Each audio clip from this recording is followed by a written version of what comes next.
नमस्कार मंडळी, श्री स्वामी समर्थ. पुन्हा एकदा तुमचं आमच्या श्री स्वामी समर्थ चॅनलमध्ये खूप खूप स्वागत आहे. तर चैत्र अमावस्या ही माहिती आहे का, हिंदू नववर्षातील पहिली अमावस्या आहे. ह्या दिवशी म्हणजे चैत्र अमावस्येच्या दिवशी पितृदोष निवारण करण्यासाठी आणि लक्ष्मी प्राप्तीसाठी काही विशेष उपाय केले जातात.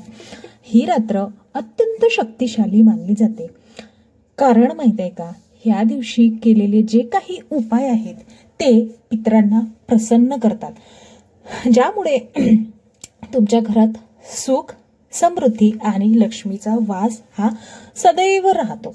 तर येणारी अमावस्या म्हणजेच चैत्र अमावस्येच्या दिवशी लक्ष्मी प्राप्तीसाठी काही विशेष तोडगे उपाय आहेत. मराठीमध्ये ते खालीलप्रमाणे आम्ही तुम्हाला सांगत आहोत, तेव्हा व्हिडिओ स्किप न करता शेवटपर्यंत नक्की पहा. तर उपाय नंबर 1, उंबरठ्याचे पूजन. फार महत्त्वाचा असा हा उपाय आहे. तर सकाळी उठल्यानंतर घराचा मुख्य दरवाजा उघडून उंबरठ्यावर स्वच्छ पाणी शिंपडावे. एका तांब्याच्या कलशात पाणी घेऊन त्यात चिमूटभर हळद टाकायची, अगदी कमी चिमूटभर हळद टाकून ते पाणी उंबरठ्यावर शिंपडावे आणि उंबरठ्याला मनाभावून पासून नमस्कार करावा.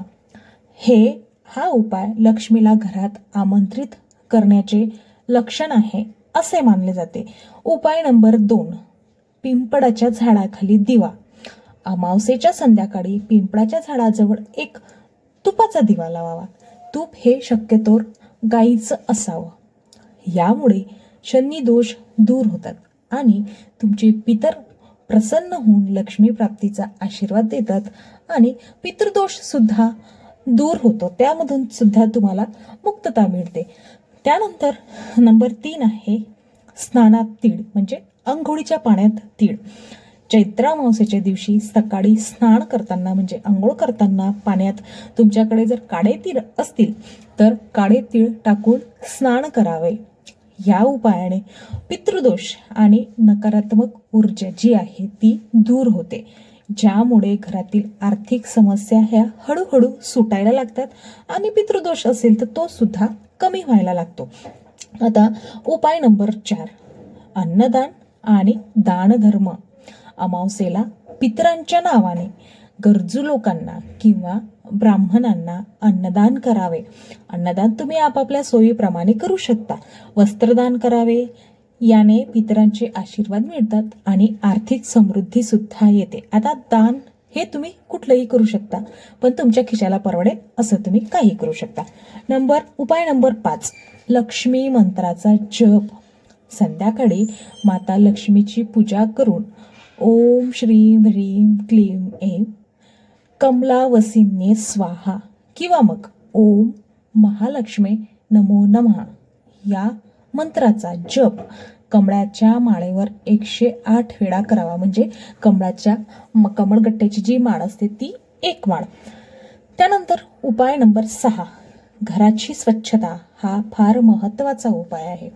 देवी लक्ष्मी स्वच्छ ठिकाणी वास करते, त्यामुळे अमावस्येला घर पूर्णपणे स्वच्छ करावे आणि नकारात्मक ऊर्जा दूर करण्यासाठी घराच्या ईशान्य कोपऱ्यात लाल बत्तीचा तुपाचा दिवा लावावा.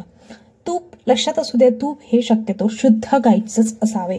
त्यानंतर उपाय नंबर 7, कावड्यांना अन्न. पितरांना तृप्त करण्यासाठी अन्न शिजवून त्याचा एक हिस्सा कावड्यांसाठी, जे आपण पितरांचे रूप असे मानले जाते ज्यांना, त्यांच्यासाठी काढावा. आणि गाईला चारा किंवा मग तुमच्याकडे चारा नसेल तर तुम्ही जो स्वयंपाक करता त्या स्वयंपाकातील पोळी सुद्धा घेतली तर ती सुद्धा चालते, पण पोळीवर साखर मात्र नक्की ठेवावी, तर गाईला पोळी भरवावी. महालक्ष्मीला प्रसन्न करण्यासाठी आता काही खास उपाय आहेत, ते पुढील प्रमाणे.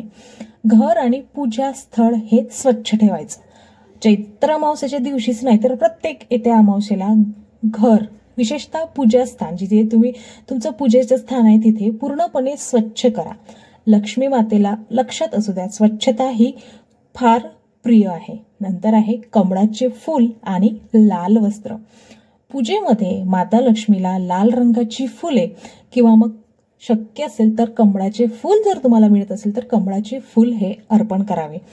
देवीची मूर्ती किंवा चित्रासमोर लाल रंगाचे वस्त्र अंथरून देवीची पूजा करावी. तुमच्याकडे मूर्ती असेल किंवा चित्र असेल, काही मूर्ती सुद्धा शक्यतो सगळ्यांच्याच घरी असेल असं मला वाटते. खीर आणि नैवेद्य. पूजेमध्ये महालक्ष्मीला दुधाची खीर किंवा मग पांढऱ्या मिठाईचा तुम्ही नैवेद्य दाखवू शकता. उदाहरणार्थ जर सांगायचं झालं तर पेढा सुद्धा तुम्ही दाखवू शकता. नंतर आहे दिवा लावणे. संध्याकाळी घराच्या मुख्य दरवाजावर आणि मंदिरात तुपाचा किंवा तेलाचा दिवा हा नक्कीच लावावा. आता तूप खरंच आहे, जर तूप तुमच्याकडे नसेल तर तुम्ही तेलाचा सुद्धा दिवा लावू शकता. त्यानंतर आहे लक्ष्मी मंत्राचा जप. महालक्ष्मीला प्रसन्न करण्यासाठी ओम श्रीं ह्रीं श्री कमले कमलालये प्रसिद्ध प्रसिद्ध श्रीं ह्रीं श्रीं ओम महालक्ष्मी नमः या मंत्राचा 108 वेळा जप करावा. 108 वेळा म्हणजे कमळगट्टेची एक माळ. आता काही विशेष आणि प्रभावी तोडगे सुद्धा आहेत, ते सुद्धा आपण आजच्या व्हिडिओमध्ये पाहूया. तर श्रीयंत्र पूजा. चैत्र अमावस्येला श्रीयंत्राची विधिवत पूजा केल्याने लक्ष्मी प्रसन्न होते आणि तुमच्या आयुष्यात जर आर्थिक अडचणी सुरू असतील तर त्या अडचणी सुद्धा दूर होतात. तर पण हा फार महत्त्वाचा भाग आहे. चैत्र अमावस्येला पूर्वजांचे स्मरण करून, पूर्वजांचे म्हणजे तुमच्या पितरांचे स्मरण करून त्यांना काळे तीळ आणि कुश म्हणजे गवत मिश्रित पाणी अर्पण करावे. यामुळे लक्ष्मी प्रसन्न होते, सोबतच पितरसुद्धा तुमच्यावर खूप प्रसन्न होऊन तुम्हाला आशीर्वाद देतात. त्यानंतर आहे दानधर्म. हा फार महत्त्वाचा भाग आहे. या दिवशीच म्हणजे चैत्र अमावस्येच्या दिवशी अन्न, कपडे किंवा पैशाचे दान करणे खूप शुभ मानले जाते. तेव्हा तुम्हाला परवडेल किंवा तुम्हाला जमत असेल तेवढं दान तुम्ही या दिवशी नक्की करा. नंतर आहे गुळ आणि धणे यांचं अर्पण. लक्ष्मीपूजनाच्या वेळी धणे तर गुळ, साडीच्या लाह्या, बत्तासे अर्पण करून नंतर ते आप्तेष्टांना वाटावेत. आता या दिवशीच म्हणजे चैत्र अमावस्येच्या दिवशी काय करावे आणि काय टाळावे हे सुद्धा आपण सविस्तरमध्ये जाणून घेऊया. तर अमावस्येच्या दिवशी म्हणजे अमावस्येला दिवसभर उपवास करून, शक्य असेल तर तुमच्याकडून उपवास हा नक्की करावा. उपवास करून संध्याकाळी लक्ष्मीची पूजा करावी.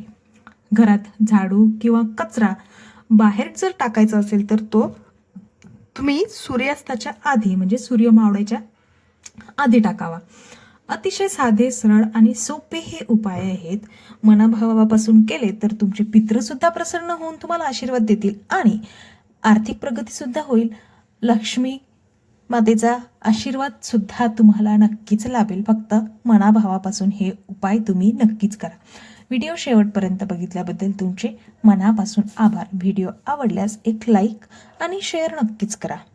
असेच माहितीपूर्ण व्हिडिओ पाहण्यासाठी आमच्या चॅनलला सबस्क्राईब करून कमेंट बॉक्समध्ये श्री स्वामी समर्थ लिहायला विसरू नका. धन्यवाद. भेटूया पुन्हा अशाच एका नवीन व्हिडिओमध्ये. श्री स्वामी समर्थ. श्री स्वामी समर्थ.